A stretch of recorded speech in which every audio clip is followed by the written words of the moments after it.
మంది కాస్త కలవరపరిచి దీనికి సంబంధించిన జాగ్రత్తలు తీసుకోవాలని ఆర్టీవీ సూచించడం జరుగుతోంది. This is distributing content viewer description is advised. Chevella road ప్రమాదానికి సంబంధించి ఆ బిగ్ బ్రేకింగ్ న్యూస్ చూస్తున్నారు. చేవెళ్ల రోడ్డు ప్రమాదంలో మృతుల సంఖ్య పెరుగుతోంది. ఇప్పటివరకు 24 మంది మృతులు సంబంధించి ఇప్పటివరకు 24 మంది మరణించినట్టుగా అధికారులు గుర్తించిన సందర్భం. ఇందులో 2 డ్రైవర్లతో పాటు 22 మంది ప్రయాణికులు ఉన్నారు. 2 డ్రైవర్లతో పాటు 22 మంది ప్రయాణికులు ఉన్నారు. మృతుల సంఖ్య ఇంకా పెరిగే అవకాశం ఉంది అంటూ కూడా తెలుస్తున్న సందర్భం. మరి ముఖ్యంగా ఈ ఘటనకు సంబంధించి ఘటనా ప్రదేశంలో ఆ దృశ్యాలు చూస్తే కనుక ఒక్కసారిగా అక్కడ విషాద ఛాయలు కమ్ముకున్న పరిస్థితి. ఆ దృశ్యాలు ఒక్కసారి చూడండి. ఆ రెస్క్యూ ఆపరేషన్కి సంబంధించి వాళ్ళని కాపాడేందుకు జరిగిన ప్రయత్నాలు. మరి ముఖ్యంగా మీరు చూస్తే అక్కడ బయట స్థానికులు ఉన్నారు, వాళ్ళు కాపాడే ప్రయత్నం చేశారు. కానీ వాళ్ళు కూరుకుపోయిన అక్కడ కంకర్లో 1, 2, 3, 4, 5 ఈ 5 కూడా కంకర్లో కూరుకుపోయారు. మరి ముఖ్యంగా మీరు గమనించుంటే ఆ టిప్పర్కి సంబంధించి టిప్పర్ వెనక భాగంలో కంకర పేరుకుపోయింది. ఎప్పుడైతే బస్ని ఢీ కొట్టిందో ఎగిరి దాని మీద పడింది. ఈ టిప్పర్ వెళ్ళి ఆ బస్ మీద పడిన సందర్భం. రైట్, బ్రేకింగ్ న్యూస్ చూస్తున్నారు. ఆ విజువల్స్ మీరు చూడొచ్చు. అక్కడికి చేరుకున్నారు ఎమ్మెల్యే కాళ యాదయ్య. మీరు చూడొచ్చు ప్రజల తిరుగుబాటుకు సంబంధించి ఎప్పుడైతే ఎమ్మెల్యే అక్కడికి చేరుకున్నారో కాళ యాదయ్య, ఆయన అక్కడి నుంచి వెళ్ళిపోతున్న సందర్భం. అక్కడి నుంచి ఆయన గ్లాసెస్ క్లోజ్ చేసుకుని అక్కడి నుంచి పరారైపోయారు. ఆయన అక్కడి నుంచి వెళ్ళిపోతున్న సందర్భం మీరు చూడొచ్చు. ఒకసారిగా ప్రజలు అక్కడ ఆగ్రహించారు, అక్కడ నిరసన వ్యక్తం చేశారు. ఒకసారిగా అదిగో మీరు చూడొచ్చు.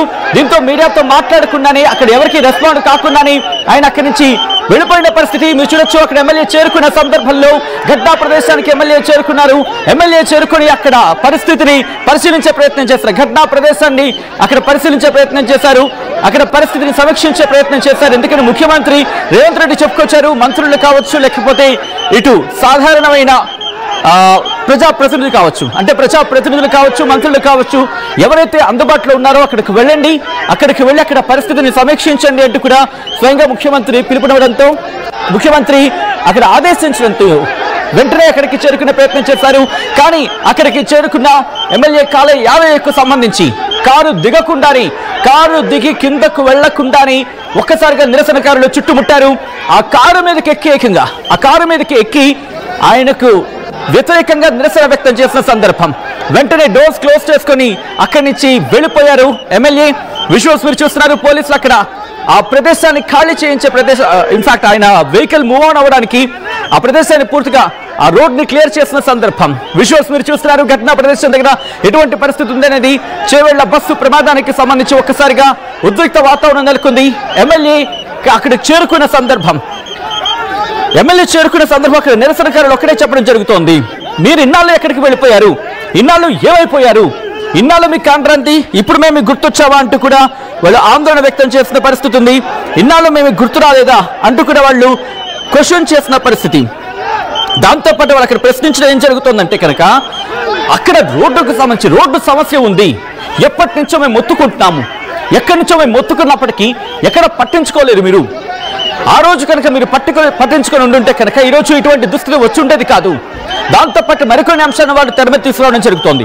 ఒకటి, మీరు రోడ్లను పట్టించుకోలేదు.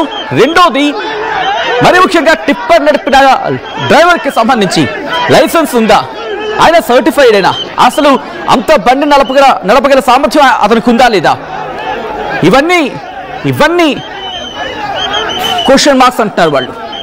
వీటన్నిటికి సంబంధించి సమాధానం చెప్పాల్సినట్టు కూడా చెప్పుకొచ్చిన సందర్భం. విజువల్స్ మీరు చూస్తున్నారు. ఆ బస్సు లోపల ఎంతమంది ఇబ్బంది పడ్డారో చూడొచ్చు. మొత్తం 70 మంది ప్రయాణికులు ఆ బస్సులో ప్రయాణిస్తూ ఉంటే అందులో 24 మంది ఇప్పటివరకు 24 మంది మరణించినట్టుగా ఇటు అధికారులు చెప్తున్నట్టు అర్థం చేసుకోవచ్చు. ఎమ్మెల్యే కాళ యాదయ్య అక్కడ అడుగు పెట్టనివ్వలేదు నిరసనకారులు. అక్కడ పరిస్థితిని సమీక్షించేందుకు అక్కడ వెళ్ళి ఆ పరిస్థితిని ఇటు ప్రభుత్వానికి మరి ముఖ్యంగా ముఖ్యమంత్రి దృష్టికి తీసుకెళ్లే ప్రయత్నం చేసేందుకు ఆయన అక్కడికి చేరుకున్న కాళ యాదయ్యకు సంబంధించి అక్కడ మాట్లాడుకున్నారు. మీరు చూడొచ్చు. మీడియాతో మాట్లాడే ప్రయత్నం చేసిన క్రమంలో కూడా నిరసనకారులు పెద్ద ఎత్తున ఆందోళన చేపట్టడంతో ఒకసారిగా ఉద్రిక్తంగా మారింది. దీంతో ఎమ్మెల్యే అక్కడి నుంచి వెళ్ళిపోయిన సందర్భం.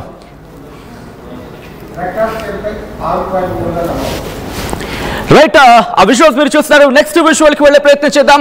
ఇటు సీసీ ఫుటేజ్ కి సంబంధించి ప్రమాదానికి గురైన ఆ బస్సు మీరు చూస్తే కనుక బస్సు డిపో నుంచి బయలుదేరిన సందర్భంలో ఉదయం 4:59 కరెక్ట్ గా ఉదయం 4:59 మీరు చూడొచ్చు. 3/11/2025 4:59 కరెక్ట్ గా బస్సు డిపో నుంచి బయలుదేరింది. బస్సు డిపో నుంచి బయలుదేరిన తర్వాత ఆ వరుసలో ఉన్న సీసీ ఫుటేజ్ ను మీరు చూస్తున్నారు. ఆ బస్సులో ఉదయం 5 గంటలకు ఎవరైనా అనుకుంటారా నేను బయలుదేరుతున్న బస్సు క్షేమంగా నా గమ్యానికి చేరుస్తుందని చెప్పి అనుకుంటారు తప్ప ఇలా ప్రమాదానికి గురవుతుందని చెప్పి ఎవరైనా అనుకుంటారా? ఆ దృశ్యాలు చూడండి. సీసీ ఫుటేజ్ కి సంబంధించి పూర్తిగా ఆ లాస్ట్ లో ఉన్న వాళ్ళకి సంబంధించి ఈ వెనకాల భాగం ఈ పక్క భాగం అంతా కూడా బస్సు ఇలా ఉన్న బస్సు ఇలా అయిపోయింది.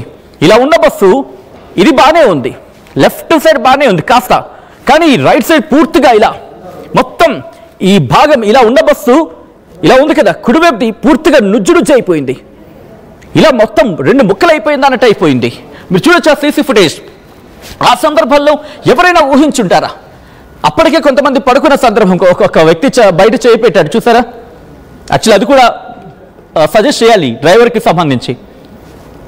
సరే మీరు చూస్తే కనుక ఆ విజువల్ మీరు చూడొచ్చు. ఉదయం 4:59:39 ప్రాంతంలో అటు బస్సు డిపో నుంచి బయలుదేరింది. ప్రమాదానికి గురైన బస్సు ఇదే. అప్పుడు కనుక ఒక అరక్షణం లేకపోతే ఒక గంట లేకపోతే ఒక అరగంట లేట్ అయి ఉంటే బహుశా గంట కూడా కాదు, కనీసం ఒక పావు గంట 10 నిమిషాలు ఇక్కడ లేట్ అయినా ఈ ప్రమాదం జరగకపోయి ఉండేది. ఈరోజు ప్రమాదంలో ఓ తల్లి తన బిడ్డను కోల్పోయి ఉండేది కాదు, ఒక కుటుంబం ఆడబిడ్డని కోల్పోయి ఉండేది కాదు, ఈ సమాజం ఒక డాక్టర్ని కోల్పోయి ఉండేది కాదు, ఈ సమాజం ఇంకొక డిగ్రీ విద్యార్థులను కోల్పోయి ఉండేది కాదు, ఈ సమాజం ఏకంగా 24 మందిని కోల్పోయి ఉండేది కాదు. మా ప్రతినిధి శిల్ప ప్రెసెంట్ లైవ్ లో ఉన్నారు, ఘటనా ప్రదేశం దగ్గర ఉన్నారు. ప్రస్తుతం అక్కడ ఎటువంటి పరిస్థితి ఉంది, రెస్క్యూ ఆపరేషన్స్ ఎంతవరకు వచ్చాయి, మరి ముఖ్యంగా కాళ యాదయ్య అక్కడి నుంచి అక్కడ దిగే క్రమంలో అక్కడ పరామర్శించే క్రమంలో అక్కడ పరిస్థితిని సమీక్షించే క్రమంలో ఒక్కసారిగా ఉద్రిక్త వాతావరణం చోటు చేసుకుంది. నేరుగా శిల్ప దగ్గరికి వెళ్తాను. శిల్ప, ఎగ్జాక్ట్ గా ఏం జరిగింది? కాళ యాదయ్య వచ్చినప్పుడు మీరు అక్కడే ఉన్నారు, ఆయనతో మాట్లాడే ప్రయత్నం కూడా చేశారు. ఏం జరిగింది? ప్రస్తుతం పరిస్థితి ఏంటి అక్కడ?